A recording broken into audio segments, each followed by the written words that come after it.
प्रभु की स्तुति। आप इस चैनल को रोजाना सुनकर 1 साल में बाइबल पढ़ सकते हैं। Please subscribe and support.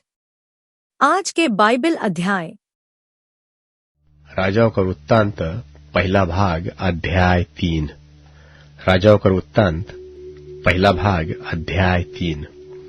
फिर राजा सुलेमान मिस्र के राजा फिरौन की बेटी को ब्याह कर उसका दामाद बन गया और उसको दाऊदपुर में लाकर जब तक अपना भवन और यहोवा का भवन और यरूशलेम के चारों ओर की शहर पनाह न बनवा चुका तब तक उसको वही रखा, क्योंकि प्रजा के लोग तो ऊंचे स्थानों पर बलि चढ़ाते थे और उन दिनों तक यहोवा के नाम का कोई भवन नहीं बना था। सुलेमान यहोवा से प्रेम रखता था और अपने पिता दाऊद की विधियों पर चलता तो रहा, परंतु वह ऊंचे स्थानों पर भी बलि चढ़ाया और धूप जलाया करता था। और राजा गिबोन को बलि चढ़ाने को गया, क्योंकि मुख्य ऊंचा स्थान वही था। तब वहां की वेदी पर सुलेमान ने 1000 होम बलि चढ़ाए। गिबोन में यहोवा ने रात को स्वप्न के द्वारा सुलेमान को दर्शन देकर कहा, जो कुछ तू चाहे कि मैं तुझे दूं वह मांग। सुलेमान ने कहा, तू अपने दास मेरे पिता दाऊद पर बड़ी करुणा करता रहा, क्योंकि वह अपने को तेरे सन्मुख जानकर तेरे साथ सच्चाई और धर्म और मन की सीधाई से चलता रहा। और तूने यहाँ तक उस पर कल्याण की थी कि उसे उसकी गद्दी पर विराजने वाला एक पुत्र दिया है, जैसा कि आज वर्तमान है। और अब हे मेरे परमेश्वर यहोवा, तूने अपने दास को मेरे पिता दाऊद के स्थान पर राजा किया है, परंतु मैं छोटा लड़का सा हूं जो भीतर बाहर आना जाना नहीं जानता। फिर तेरा दास तेरी चुनी हुई प्रजा के बहुत से लोगों के मध्य में है, जिनकी गिनती बहुतायत के मारे नहीं हो सकती। तू अपने दास को अपनी प्रजा का न्याय करने के लिए समझने की ऐसी शक्ति दे कि मैं भले बुरे को परख सकूं, क्योंकि कौन ऐसा है कि तेरी इतनी बड़ी प्रजा का न्याय कर सके। इस बात से प्रभु प्रसन्न हुआ कि सुलेमान ने ऐसा वरदान मांगा है। तब परमेश्वर ने उससे कहा, इसलिए कि तूने यह वरदान मांगा है और न तो दीर्घायु और न धन और न अपने शत्रुओं का नाश मांगा है, परंतु समझने के विवेक का वरदान मांगा है। इसलिए सुन, मैं तेरे वचन के अनुसार करता हूं, तुझे बुद्धि और विवेक से भरा मन देता हूं, यहाँ तक कि तेरे समान न तो तुझसे पहले कोई कभी हुआ और न बाद में कोई कभी होगा। फिर जो तूने नहीं मांगा, अर्थात धन और महिमा, वह भी मैं तुझे यहाँ तक देता हूं कि तेरे जीवन भर कोई राजा तेरे तुल्य न होगा। फिर यदि तू अपने पिता दाऊद की नाई मेरे मार्गों में चलता हुआ मेरी विधियों और आज्ञाओं को मानता रहेगा, तो मैं तेरी आयु को बढ़ाऊंगा। तब सुलेमान जाग उठा और देखा कि यह स्वप्न था।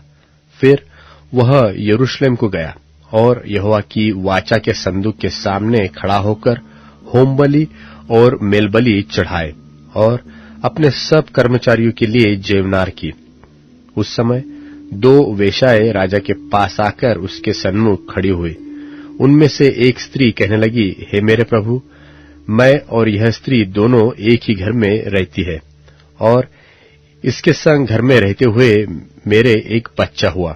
फिर मेरे जच्चा के 3 दिन के बाद ऐसा हुआ कि यह स्त्री भी जच्चा हो गई। हम तो संग ही संग थी। हम दोनों को छोड़कर घर में और कोई भी न था। और रात में स्त्री का बालक इसके नीचे दबकर मर गया। तब इसने आधी रात को उठकर, जब तेरी दासी सो ही रही थी, तब मेरा लड़का मेरे पास से लेकर अपने छाती से रखा और अपना मरा हुआ बालक मेरी छाती से लिटा दिया। भोर को जब मैं अपने बालक को दूध पिलाने को उठी, तब उसे मरा हुआ पाया, परंतु भोर को मैंने ध्यान से यह देखा कि वह मेरा पुत्र नहीं है। तब दूसरी स्त्री ने कहा, नहीं, जीवित पुत्र मेरा है और मरा हुआ पुत्र तेरा है। परंतु वह कहती रही, नहीं, मरा हुआ तेरा पुत्र है और जीवित मेरा पुत्र है। यो वे राजा के सामने बातें करती रही। राजा ने कहा, एक तो कहती है जो जीवित है वही मेरा पुत्र है और मरा हुआ तेरा पुत्र है, और दूसरी कहती है, नहीं, जो मरा है वही तेरा पुत्र है और जो जीवित है वह मेरा पुत्र है। फिर राजा ने कहा, मेरे पास तलवार ले आओ। सो एक तलवार राजा के सामने लाई गई। तब राजा बोला, जीवते बालक को 2 टुकड़े करके आधा इसको और आधा उसको दो। तब जीवित बालक की माता का मन अपने बेटे के स्नेह से भर आया और उसने राजा से कहा, हे प्रभु, जीवित बालक उसी को दे, परंतु उसको किसी भांति न मार। दूसरी स्त्री ने कहा, वह न तो मेरा हो और न तेरा हो, वह 2 टुकड़े किया जाए। तब राजा ने कहा, पहली को जीवित बालक दो, किसी भांति उसको न मारो, क्योंकि उसकी माता वही है। जो न्याय राजा ने चुकाया था उसका समाचार समस्त इस्राएल को मिला और उन्होंने राजा का भय माना, क्योंकि उन्होंने यह देखा कि उसके मन में न्याय करने के लिए परमेश्वर की बुद्धि है।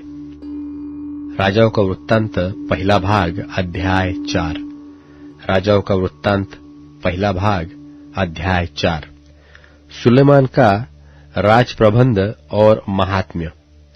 राजा सुलेमान तो समस्त इस्राएल के ऊपर राजा नियुक्त हुआ था और उसके हाकिम ये थे, और अर्थात सादोक का पुत्र अजर्याह याजक और शीशा के पुत्र एलीहोरेप और अहियाह प्रधानमंत्री थे। अहीलूद का पुत्र यहोशापात इतिहास का लेखक था।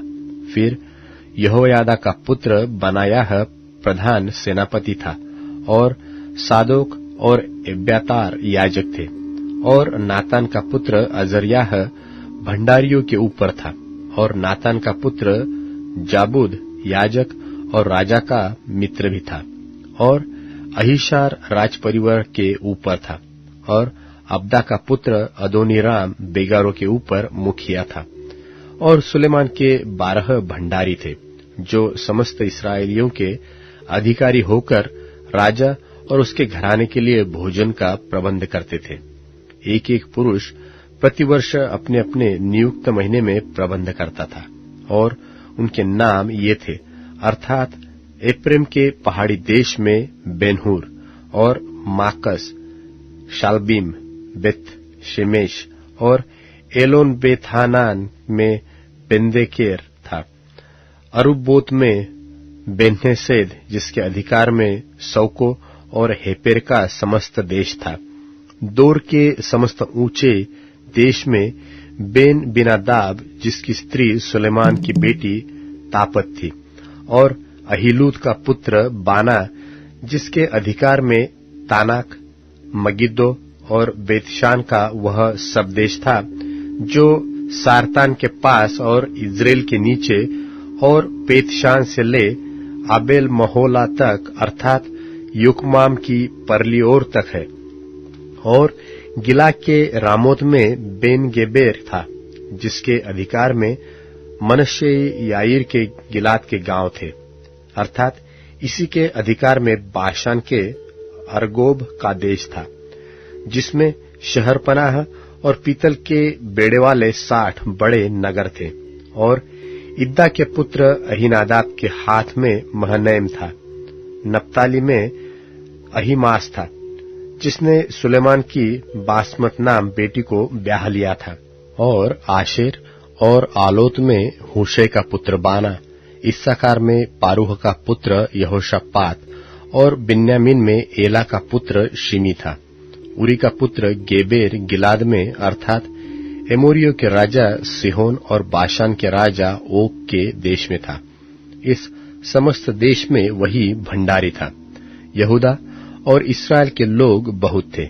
वे समुद्र के तीर पर की बालू के किनकों के समान बहुत थे, और खाते पीते और आनंद करते रहे। सुलेमान तो महानद से लेकर पलिश्तियों के देश और मिस्र के सीवान तक के सब राज्यों के ऊपर प्रभुता करता था। और उनके लोग सुलेमान के जीवन भर भेंट लाते और उसके अधीन रहते थे। और सुलेमान की एक दिन की रसोई में इतना उठता था, अर्थात 30 कोर मैदा, 60 कोर आटा, 10 तैयार किए हुए बैल और चराइयों में से 20 बैल और 100 भेड़ बकरी, और इनको छोड़ हिरन, चिकारे, यखमूर और तैयार किए हुए पक्षी, क्योंकि महानद के इस पार के समस्त देश पर अर्थात तिप्सह से लेकर अज्जा तक जितने राजा थे उन सबों पर सुलेमान प्रभुता करता था और अपने चारों ओर के सब रहने वालों से मेल रखता था। और दान से बेरशेबा तक के सब यहूदी और इस्राएली अपनी अपनी दाखलता और अंगूर के वृक्ष तले सुलेमान के जीवन भर निडर रहते थे। फिर उसके रथ के घोड़ों के लिए सुलेमान के 40,000 थान थे और उनके 12,000 सवार थे, और वे भंडारी अपने अपने महीने में राजा सुलेमान के लिए और जितने उसकी मेज पर आते थे उन सबों के लिए भोजन का प्रबंध करते थे। किसी वस्तु की घटी होने नहीं पाती थी, और घोड़ों और वेग चलने वाले घोड़ों के लिए जव और पुआल जहां प्रयोजन पड़ता था वहां आज्ञा के अनुसार एक एक जन पहुंचाया करता था। और परमेश्वर ने सुलेमान को बुद्धि दी और उसकी समझ बहुत ही बढ़ाई, और उसके हृदय में समुद्र तट की बालू के किनकों के तुल्य अनगिनत गुण दिए। और सुलेमान की बुद्धि पूर्व देश के सब निवासियों और मिस्रियों की भी बुद्धि से बढ़कर बुद्धि थी। वह तो और सब मनुष्यों से वरन एतान, एज्रेही और हेमान और माहौल के पुत्र कलकोल और दर्दा से भी अधिक बुद्धिमान था। और उसकी कीर्ति चारों ओर की सब जातियों में फैल गई। उसने 3,000 नीतिवचन कहे और उसके 1,005 गीत भी है। फिर उसने लबानोन के देवदारुओं से लेकर भीत में से उगते हुए जूफा तक के सब पेड़ों की चर्चा और पशुओं और पक्षियों और रेंगने वाले जंतुओं और मछलियों की चर्चा की। और देश देश के लोग पृथ्वी के सब राजाओं की ओर से जिन्होंने सुलेमान की बुद्धिमानी की कीर्ति सुनी थी, उसकी बुद्धि की बातें सुनने को आया करते थे। मत्ती रचित सुसमाचार 5वां अध्याय। वह इस भीड़ को देखकर पहाड़ पर चढ़ गया, और जब बैठ गया तो उसके चेले उसके पास आए, और वह अपना मुंह खोलकर उन्हें यह उपदेश देने लगा। धन्य है वे जो मन के दीन हैं, क्योंकि स्वर्ग का राज उन्हीं का है। धन्य है वे जो शोक करते हैं, क्योंकि वे शांति पाएंगे। धन्य है वे जो नम्र हैं, क्योंकि वे पृथ्वी के अधिकारी होंगे। धन्य है वे जो धर्म के भूखे और प्यासे हैं, क्योंकि वे तृप्त किए जाएंगे। धन्य है वे जो दयावंत हैं, क्योंकि उन पर दया की जाएगी। धन्य है वे जिनके मन शुद्ध हैं, क्योंकि वे परमेश्वर को देखेंगे। धन्य है वे जो मेल करवाने वाले हैं, क्योंकि वे परमेश्वर के पुत्र कहलाएंगे। धन्य है वे जो धर्म के कारण सताए जाते हैं, क्योंकि स्वर्ग का राज्य उन्हीं का है। धन्य हो तुम जब मनुष्य मेरे कारण तुम्हारी निंदा करें और सताएं और झूठ बोल बोल कर तुम्हारे विरोध में सब प्रकार की बुरी बात कहें। आनंदित और मगन होना, क्योंकि तुम्हारे लिए स्वर्ग में बड़ा फल है, इसलिए कि उन्होंने उन भविष्यद्वक्ताओं को जो तुमसे पहले थे इसी रीति से सताया था। तुम पृथ्वी के नमक हो, परंतु यदि नमक का स्वाद बिगड़ जाए तो वह फिर किस वस्तु से नमकीन किया जाएगा? फिर वह किसी काम का नहीं, केवल इसके कि बाहर फेंका जाए और मनुष्यों के पैरों तले रौंदा जाए। तुम जगत की ज्योति हो। जो नगर पहाड़ पर बसा हुआ है वह छिप नहीं सकता, और लोग दिया जलाकर पैमाने के नीचे नहीं परंतु दीवट पर रखते हैं, तब उससे घर के सब लोगों को प्रकाश पहुंचता है। उसी प्रकार तुम्हारा उजियाला मनुष्यों के सामने चमके, कि वे तुम्हारे भले कामों को देखकर तुम्हारे पिता की जो स्वर्ग में है बड़ाई करें। यह न समझो कि मैं व्यवस्था या भविष्यद्वक्ताओं की पुस्तकों को लोप करने आया हूं। लोप करने नहीं, परंतु पूरा करने आया हूं। क्योंकि मैं तुमसे सच कहता हूं कि जब तक आकाश और पृथ्वी टल न जाएं, तब तक व्यवस्था से एक मात्रा या एक बिंदु भी बिना पूरा हुए नहीं टलेगा। इसलिए जो कोई इन छोटी से छोटी आज्ञाओं में से किसी एक को तोड़े और वैसा ही लोगों को सिखाए, वह स्वर्ग के राज्य में सबसे छोटा कहलाएगा। परंतु जो कोई उनका पालन करेगा और उन्हें सिखाएगा, वही स्वर्ग के राज्य में महान कहलाएगा। क्योंकि मैं तुमसे कहता हूं कि यदि तुम्हारी धार्मिकता शास्त्रियों और फरीसियों की धार्मिकता से बढ़कर न हो, तो तुम स्वर्ग के राज्य में कभी प्रवेश करने न पाओगे। तुम सुन चुके हो कि पूर्व काल के लोगों से कहा गया था कि हत्या न करना, और जो कोई हत्या करेगा वह कचहरी में दंड के योग्य होगा। परंतु मैं तुमसे यह कहता हूं कि जो कोई अपने भाई पर क्रोध करेगा वह कचहरी में दंड के योग्य होगा। और जो कोई अपने भाई को निकम्मा कहेगा वह महासभा में दंड के योग्य होगा। और जो कोई कहे अरे मूर्ख, वह नरक की आग के दंड के योग्य होगा। इसलिए यदि तू अपनी भेंट वेदी पर लाए और वहां तू स्मरण करे कि मेरे भाई के मन में मेरी ओर से कुछ विरोध है, तो अपनी भेंट वहीं वेदी के सामने छोड़ दे और जाकर पहले अपने भाई से मेल मिलाप कर, तब आकर अपनी भेंट चढ़ा। जब तक तू अपने मुद्दई के साथ मार्ग ही में है, उससे झटपट मेल मिलाप कर ले, कहीं ऐसा ना हो कि मुद्दई तुझे हाकिम को सौंपे और हाकिम तुझे सिपाही को सौंप दे और तू बंदी गृह में डाल दिया जाए। मैं तुझसे सच कहता हूं कि जब तक तू कौड़ी कौड़ी भर न दे, तब तक वहां से छूटने न पाएगा। तुम सुन चुके हो कि कहा गया था कि व्यभिचार न करना, परंतु मैं तुमसे यह कहता हूं कि जो कोई किसी स्त्री पर कुदृष्टि डाले, वह अपने मन में उससे व्यभिचार कर चुका। यदि तेरी दाहिनी आंख तुझे ठोकर खिलाए, तो उसे निकालकर अपने पास से फेंक दे, क्योंकि तेरे लिए यही भला है कि तेरे अंगों में से एक नाश हो जाए और तेरा सारा शरीर नरक में न डाला जाए। और यदि तेरा दाहिना हाथ तुझे ठोकर खिलाए, तो उसको काटकर अपने पास से फेंक दे, क्योंकि तेरे लिए यही भला है कि तेरे अंगों में से एक नाश हो जाए और तेरा सारा शरीर नरक में न डाला जाए। यह भी कहा गया था कि जो कोई अपनी पत्नी को त्याग दे, तो उसे त्याग पत्र दे। परंतु मैं तुमसे यह कहता हूं कि जो कोई अपनी पत्नी को व्यभिचार के सिवा किसी और कारण से छोड़ दे, तो वह उससे व्यभिचार करवाता है, और जो कोई उस त्यागी हुई से ब्याह करे, वह व्यभिचार करता है।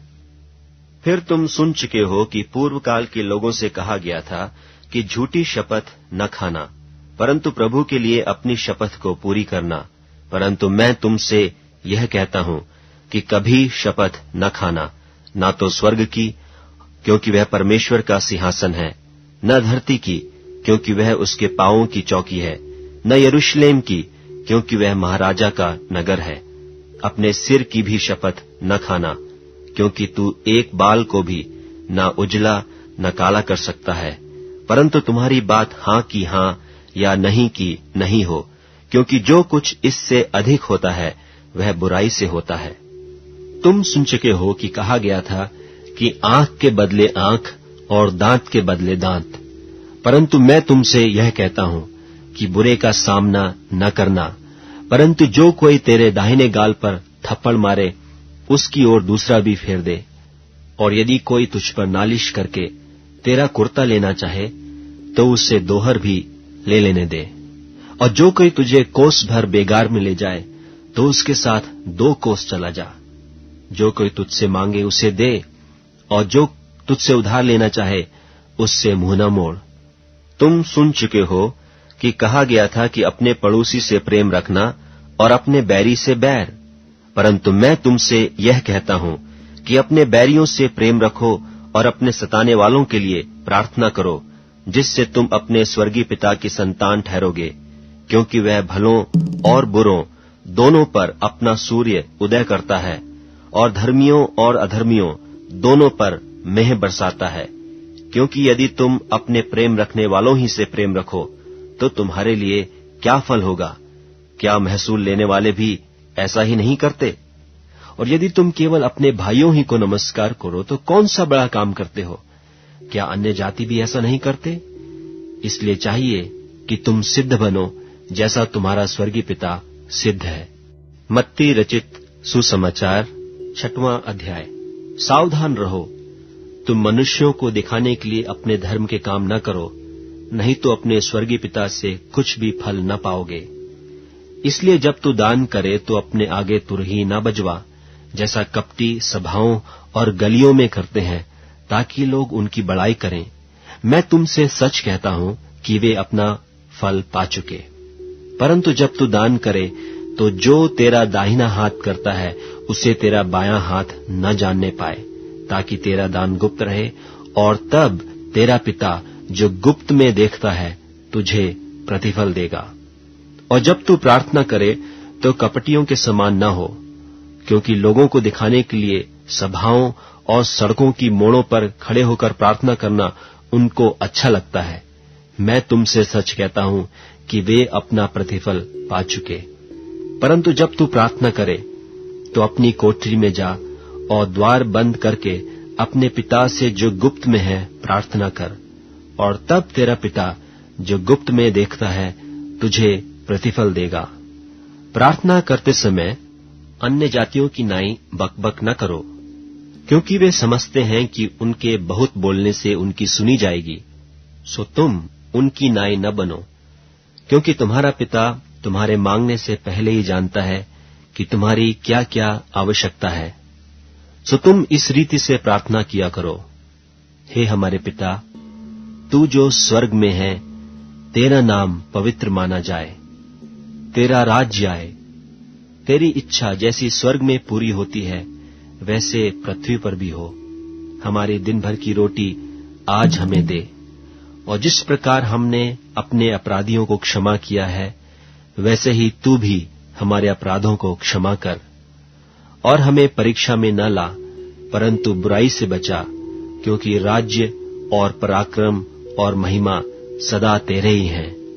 आमीन। इसलिए यदि तुम मनुष्य के अपराध क्षमा करोगे तो तुम्हारा स्वर्गीय पिता भी तुम्हें क्षमा करेगा, और यदि तुम मनुष्यों के अपराध क्षमा न करोगे तो तुम्हारा पिता भी तुम्हारे अपराध क्षमा न करेगा। जब तुम उपवास करो तो कपटियों की नाई तुम्हारे मुंह पर उदासी न छाई रहे, क्योंकि वे अपना मुंह बनाए रहते हैं ताकि लोग उन्हें उपवासी जाने। मैं तुमसे सच कहता हूं कि वे अपना प्रतिफल पा चुके। परंतु जब तू उपवास करे तो अपने सिर पर तेल मल और मुंह धो, ताकि लोग नहीं परंतु तेरा पिता जो गुप्त में है तुझे उपवासी जाने।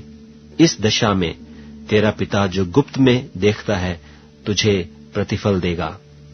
अपने लिए पृथ्वी पर धन इकट्ठा न करो, जहां कीड़ा और काई बिगाड़ते हैं और जहां चोर सेंध लगाते और चुराते हैं, परंतु अपने लिए स्वर्ग में धन इकट्ठा करो, जहां ना तो कीड़ा और न काई बिगाड़ते हैं और जहां चोर न सेंध लगाते और न चुराते हैं, क्योंकि जहां तेरा धन है वहां तेरा मन भी लगा रहेगा। शरीर का दिया आंख है, इसलिए यदि तेरी आंख निर्मल हो तो तेरा सारा शरीर भी उजियाला होगा। परंतु यदि तेरी आंख बुरी हो तो तेरा सारा शरीर भी अंधियारा होगा। इस कारण वह उजियाला जो तुझ में है यदि अंधकार हो तो वह अंधकार कैसा बड़ा होगा। कोई मनुष्य दो स्वामियों की सेवा नहीं कर सकता, क्योंकि वह एक से बैर और दूसरे से प्रेम रखेगा। वह एक से मिला रहेगा और दूसरे को तुच्छ जानेगा। तुम परमेश्वर और धन दोनों की सेवा नहीं कर सकते। इसलिए मैं तुमसे कहता हूं कि अपने प्राण के लिए यह चिंता न करना कि हम क्या खाएंगे और क्या पिएंगे, और न अपने शरीर के लिए कि क्या पहनेंगे। क्या प्राण भोजन से और शरीर वस्त्र से बढ़कर नहीं? आकाश के पक्षियों को देखो, वे न बोते हैं, न काटते हैं और न खत्तों में बटोरते हैं, तो भी तुम्हारा स्वर्गीय पिता उनको खिलाता है। क्या तुम उनसे अधिक मूल्य नहीं रखते? तुम में कौन है जो चिंता करके अपनी अवस्था में एक घड़ी भी बढ़ा सकता है? और वस्त्र के लिए क्यों चिंता करते हो? जंगली सोसनों पर ध्यान करो कि वे कैसे बढ़ते हैं, वे न तो परिश्रम करते न काटते हैं। तो भी मैं तुमसे कहता हूं कि सुलेमान भी अपने सारे वैभव में उनमें से किसी के समान वस्त्र पहने हुए न था। इसलिए जब परमेश्वर मैदान की घास को, जो आज है और कल भाड़ में झोंकी जाएगी, ऐसा वस्त्र पहनाता है, तो हे अल्पविश्वासियों, तुमको वह क्यों कर ना पहनाएगा। इसलिए तुम चिंता करके यह ना कहना कि हम क्या खाएंगे या क्या पिएंगे या क्या पहनेंगे, क्योंकि अन्य जाति इन सब वस्तुओं की खोज में रहते हैं, और तुम्हारा स्वर्गीय पिता जानता है कि तुम्हें ये सब वस्तुएं चाहिए। इसलिए पहले तुम उसके राज्य और धर्म की खोज करो, तो ये सब वस्तुएं भी तुम्हें मिल जाएंगी। सो कल के लिए चिंता न करो, क्योंकि कल का दिन अपनी चिंता आप कर लेगा। आज के लिए आज ही का दुख बहुत है। भजन संहिता अध्याय 147। भजन संहिता अध्याय 147। यहाँ की स्तुति करो, क्योंकि अपने परमेश्वर का भजन गाना अच्छा है, वह मन भावना है। उसकी स्तुति करनी मन भावनी है। यहोवा यरूशलेम को बसा रहा है, वह निकाले हुए इस्राएलियों को इकट्ठा कर रहा है। वह खेदित मन वालों को चंगा करता है और उनके शोक पर मरम पट्टी बांधता है। वह तारों को गिनता और उनमें से एक एक का नाम रखता है। हमारा प्रभु महान और अति सामर्थी है, उसकी बुद्धि अपरंपार है। यहोवा नम्र लोगों को संभालता है और दुष्टों को भूमि पर गिरा देता है। धन्यवाद करते हुए यहोवा का गीत गाओ, बिना बजाते हुए हमारे परमेश्वर का भजन गाओ। वह आकाश को मेघों से छा देता है और पृथ्वी के लिए मेह की तैयारी करता है और पहाड़ों पर घास उगाता है। वह पशुओं को और कौवों के बच्चों को जो उसको पुकारते हैं आहार देता है। न तो वह घोड़े के बल को चाहता है और न पुरुष के पैरों से प्रसन्न होता है। यहोवा अपने डरवैयों ही से प्रसन्न होता है, अर्थात उनसे जो उसकी करुणा की आशा लगाए रहते हैं। हे यरूशलेम, यहोवा की प्रशंसा कर। हे सियोन, अपने परमेश्वर की स्तुति कर, क्योंकि उसने तेरे फाटकों के खंभों को दृढ़ किया है और तेरे लड़के बालों को आशीष दे दी है। वह तेरे सिवानों में शांति देता है और तुझको उत्तम से उत्तम गेहूं से तृप्त करता है। वह पृथ्वी पर अपनी आज्ञा का प्रचार करता है। उसका वचन अति वेग से दौड़ता है। वह उनके समान हिम को गिराता है और राख की नाई पाला बिखेरता है। वह बर्फ के टुकड़े गिराता है। उसकी की हुई ठंड को कौन सह सकता है। वह आज्ञा देकर उन्हें गलाता है। वह वायु बहाता है, तब जल बहने लगता है। वह याकूब को अपना वचन और इस्राएल को अपनी विधियां और नियम बताता है। किसी और जाति से उसने ऐसा बर्ताव नहीं किया और उसके नियमों को और ने नहीं जाना। यहाँ की स्तुति करो। अब Amazon music, tune in, Spotify और YouTube म्यूजिक में उपलब्ध है। Please follow it.